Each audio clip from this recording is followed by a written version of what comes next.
Ya, wahai Fir'aun, kita ambil dia jadi anak angkat kita. Akhirnya Fir'aun luluh. Anakmu bukan anakku. Silakan kau ambil, silakan untukmu, tapi bukan anakku. Luluh juga Bapak Ibu akhirnya. Ya, dirawat di istana Fir'aun. Orang yang akan memporak-porandakan kerajaan Fir'aun sedang di kerajaan Fir'aun. Padahal dia tadi sudah membunuh semua bayi-bayi Bani Israel. Ternyata bayi itu di mana? Sedang di dalam istananya. Fir'aun Bapak Ibu nggak mau langsung nerima dulu Bapak Ibu. Fir'aun waktu itu dia saking ketakutannya Bapak Ibu dengan Nabi Musa bayi ini, padahal masih bayi. Diperintahkannya kepada pembantunya yang ada di, ya budaknya yang ada di istananya pada saat itu untuk membawa satu bara ya dan susu.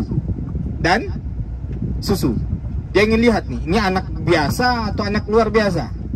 Dia ingin uji nih. Kalau ini anaknya langsung milih susu, berarti anaknya pintar, bukan anak biasa berarti. Maka pada saat itu Nabi Musa mengambil arang Bapak Ibu, lalu dimasukkan ke mulutnya. Itu yang membuat Nabi Musa bicaranya agak telo Bapak Ibu. Cadel apa? Cadel ya. Cadel. Nah. Cadel. Makanya nanti Nabi Musa ketika diutus oleh Allah untuk mendakwakan Fir'aun, beliau katakan apa? Qala rabbi syrah li sadri wa yassir li amri wahlul 'uqdatam min lisani. Ini doa capres semua Bapak Ibu ya. Ya, agar dilancarkan uqdatam min lisani yafqahu qawli waj'al li waziran min ahli Haruna akhi. Akan tapi Nabi Musa pada saat itu minta pada Allah, ya Allah, bukakanlah ikatan yang ada di lidahku, pahami ucapanku ketika aku mendakwahkannya. Tapi aku tidak bisa sendirian ya Allah, ajak Harun bersamaku, Haruna akhi. Ya, jadi apa? Itu cerita Pak Ibu kenapa Nabi Musa bicaranya agak cadel, nggak terlalu cadel, tapi agak cadel. Nah, singkat cerita Pak Ibu, Nabi Musa ini kisah yang paling panjang dalam Al-Quran Pak Ibu. Ini kisah yang paling panjang dalam Al-Quran. Nabi Musa dan Fir'aun itu dalam banyak surat Allah ulang-ulang kisahnya dalam Al-Quran. Jadi nggak cukup menceritakan kisah untuk perjalanan singkat kita ini. Jadi singkat ceritanya ya, kita potong-potong. Nabi Musa beranjak menjadi dewasa sebelum menjadi nabi. Sebelum menjadi nabi. Maka Nabi Musa alaihi salam pada saat itu sedang jalan-jalan di Mesir, di jalan-jalan Mesir. Ya, dia melihat sukunya Bani Israel sedang berantem kelahi dengan orang Kipti. Maka sukunya Bani Israel ini ketika melihat Nabi Musa alaihissalam minta tolong kepada Nabi Musa, karena tahu ini orang Bani Israel dari kulitnya, dari kulitnya beda Pak Ibu. Orang Kipti sama orang Bani Israel itu kulitnya beda, warna kulitnya beda. Maka dia minta tolong pada Nabi Musa alaihissalam. Nabi Musa karena tahu itu kaumnya Bani Israel, Nabi Musa tolong. Sekali tonjok Bapak Ibu, orang Kipti mati. Ya, orang Kipti mati. Sekali pukul. Fawakazahu Musa faqada alaih. Allah katakan dalam surah Al-Qasas, sekali pukul oleh Nabi Musa, orang itu mati. Ini membunuh sengaja atau nggak sengaja Pak Ibu? Nggak sengaja ya. Nggak sengaja. Karena normalnya biasa sekali tinju itu nggak mati. Nabi Musa ini kuat Bapak Ibu. Nabi Musa ulul azmi minar rusul, ya, nabi-nabi terbaik dari semua para nabi yang 5 itu Bapak Ibu. Di antaranya Nabi Musa. Nabi Musa nanti didatangi oleh semua agar meminta kepada Allah syafaat, agar disegerakan yaumul hisab, agar disegerakan ditimbang amalan. Tapi Nabi Musa nggak berani. Nafsi, nafsi, diriku. Kenapa Nabi Musa malu minta sama Allah? Dahulu aku di dunia pernah memukul seseorang lalu mati. padahal Nabi Musa sudah minta ampun dan sudah diampuni oleh Allah Subhanahu wa ta'ala. Itu apa ya? Dan juga pernah Nabi Musa nanti ketika Nabi Musa lari dari Fir'aun, dia pergi ke Madian. Di Madian itu ada satu sumur, Bapak Ibu. Ada satu sumur yang hanya bisa diangkat oleh beberapa sendiri. Yang mengangkat tutup sumurnya itu sendiri. Itu Nabi Musa alaihissalam. Banyak sekali pelajaran dari Nabi Musa ini, Bapak Ibu. Ya, jadi ketika dia kabur, dia kan tadi bunuh orang Kipti. Jadi Nabi Musa kabur ketakutan, ya dimarahi oleh Fir'aun. Maka Nabi Musa kabur. Kabur kemana? Ke Madian. Jadi di Madian Nabi Musa bertemu dengan dua putri Syuaib. Para ulama tafsir berselisih tentang Syuaib di sini. Apakah Syuaib nabi atau kebetulan namanya Syuaib? Tapi ini adalah orang soleh pada saat itu. Maka di sini juga menarik, Bapak Ibu. Nabi Musa nggak caper di sini dengan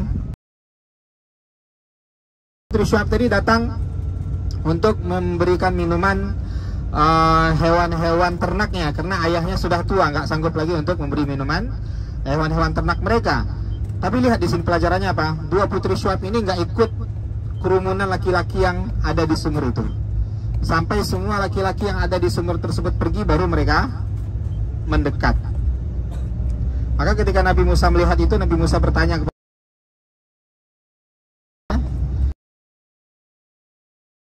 ingin memberikan minum untuk hewan ternak kami ini. Maka dibantu oleh Nabi Musa. Nabi Musa angkat sendiri, Bapak Ibu. Angkat sendiri penutup sumurnya tadi. Lalu diberikan minuman kepada hewan ternak dua putri Syuaib. Maka Nabi Musa istirahat, lelah, kabur dari Mesir ke Madian. Ya, maka pada saat itu putri Syuaib tadi mengadukan kepada ayahnya bahwa saya menemukan sosok pria yang sangat kuat. Maka di situ Syuaib memanggil Nabi Musa untuk pergi ke rumah Syuaib. Nah, di sini juga pelajaran, Pak Ibu. Gimana ya Allah menceritakan tentang dua putri Syuaib ini, atau salah seorang putri Syuaib tadi mendatangi Nabi Musa. Ya, ia mendatangi dengan malu-malu, Bapak Ibu. Malu-malu. Ya, tamshi ala istihya, berjalan dengan penuh rasa malu.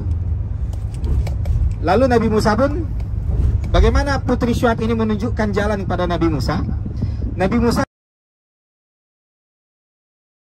loh ini kan rumahnya putri Syuaib, kok Nabi Musa yang di depan? Jadi Bapak Ibu, nanti kalau belok kanan, kata Nabi Musa, lempar batu ke arah kanan. Kalau belok kiri, lempar batu ke arah. Begitu pemalunya wanita-wanita salehah di zaman itu, Bapak Ibu. Ya, dan begitu pun laki-laki saleh menjaga kehormatan wanita-wanita pada saat itu. Enggak dibilang yuk jalan bareng ya, berdua, enggak. Enggak.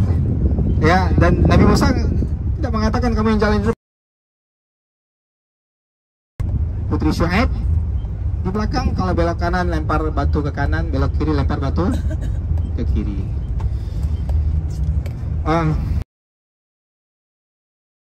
Akhirnya ya setelah berada di Madian sekitar 10 tahun sesuai perjanjian dengan Syuaib, karena akhirnya nanti Nabi Musa menikah dengan salah satu putri daripada Syuaib tadi. Lalu kembali Nabi Musa diperintahkan oleh Allah untuk berdakwah kepada Fir'aun di Mesir. Ya, Nabi Musa berdakwah di Mesir, Bapak Ibu. Singkat cerita, singkat-singkatnya apa? Puncaknya apa? Puncaknya Fir'aun semakin murka kepada dakwah Nabi Musa alaihissalam. Nabi gitu. Maka Fir'aun sendiri yang memimpin pasukan. Dia menyiapkan pasukan ya untuk membunuh Nabi Musa dan Bani Israel pada saat itu. Dan Allah wahyukan kepada Nabi Musa untuk pergi ke tempat yang telah Allah tentukan. Ya, untuk pergi ke tempat yang telah Allah tentukan. Ketika sampai di tempat itu, Bapak Ibu, ternyata apa yang didapati oleh Nabi Musa dan Bani Israel, di depannya Laut Merah membentang luas, di belakangnya apa? Pasukan Fir'aun.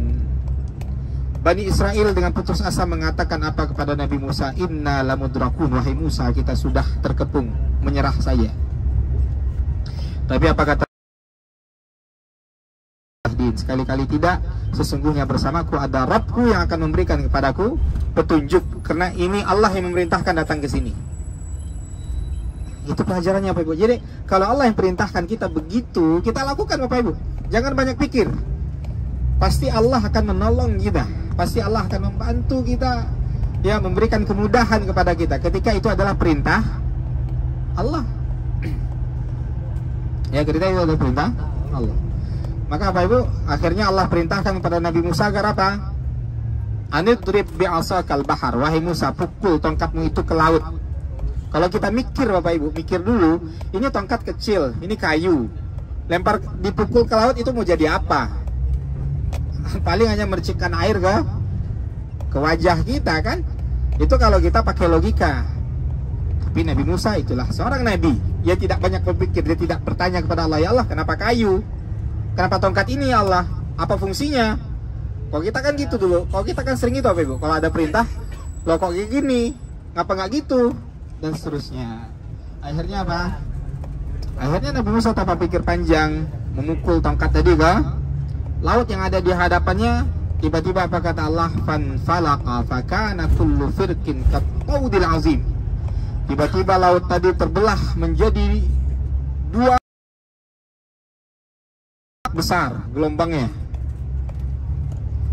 Lewatlah Nabi Musa dan Bani Israel menyeberang laut tadi. Fir'aun bengang dari belakang tadi. Itu laut kok terbelah. Dan di sini Fir'aun emosinya mengalahkan logikanya.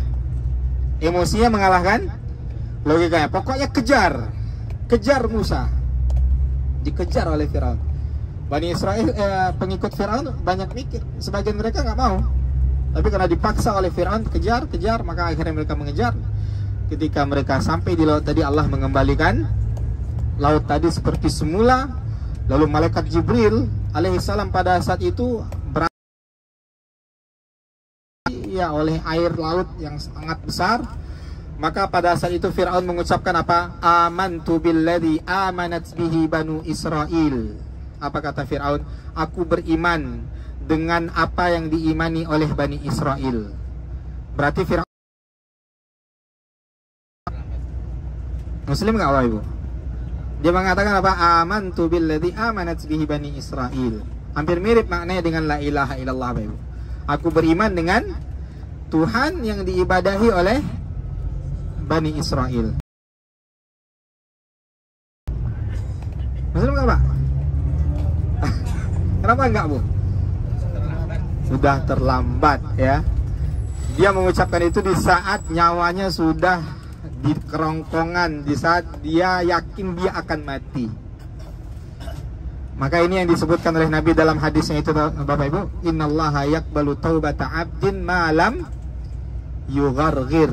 Sesungguhnya Allah selalu menerima taubat hambanya kapanpun itu. Selama apa? Malam yugharghir, sampai sebelum nyawanya sampai di tenggorokan. Maksudnya apa? Sampai sebelum dia mati. Sampai sebelum di keadaan-keadaan di mana dia yakin dia akan mati, di situ Allah tidak akan terima taubatnya, Pak Ibu. Maka di situ Fir'aun, ketika malaikat Jibril mendengarkan ucapan Fir'aun ini, malaikat Jibril geram. Selama ini mana aja? Ya, selama ini Fir'aun kemana aja? Kenapa tidak dari dulu dia ucapkan la ilaha illallah? Ya, maka Jibril geram, Bapak Ibu. Jibril mengambil lumpur yang ada di Laut Merah tersebut, lalu disumbat mulut Fir'aun tadi.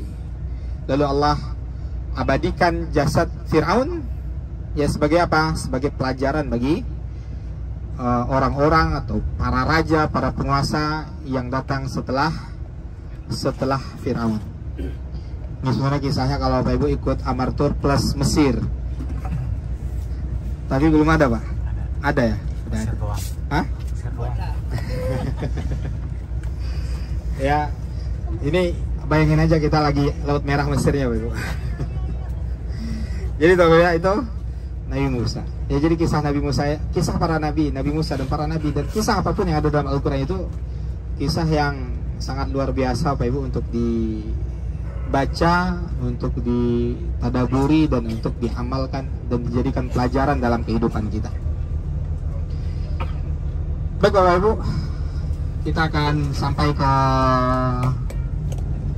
Kornes ya, tempat wajib jemaah Indonesia. Ya, ada kenapa mau jemaah Indonesia aja Pak Ibu?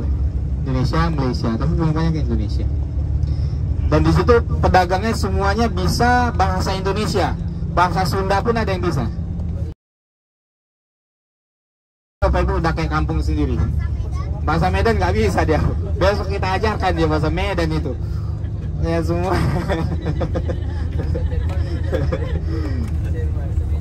Ya. Orang saja. Jadi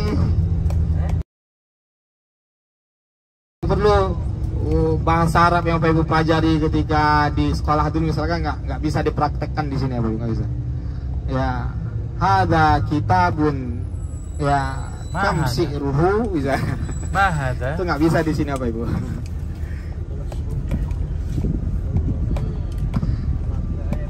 Ya, jadi kita mampir di toko Ali Murah dulu. Setelah dari Ali Murah, baru kita akan Wong Solo. Baik, kita cukupkan sampai di sini ya Pak Ibu. Wassalamualaikum warahmatullahi wabarakatuh. Assalamualaikum warahmatullahi wabarakatuh.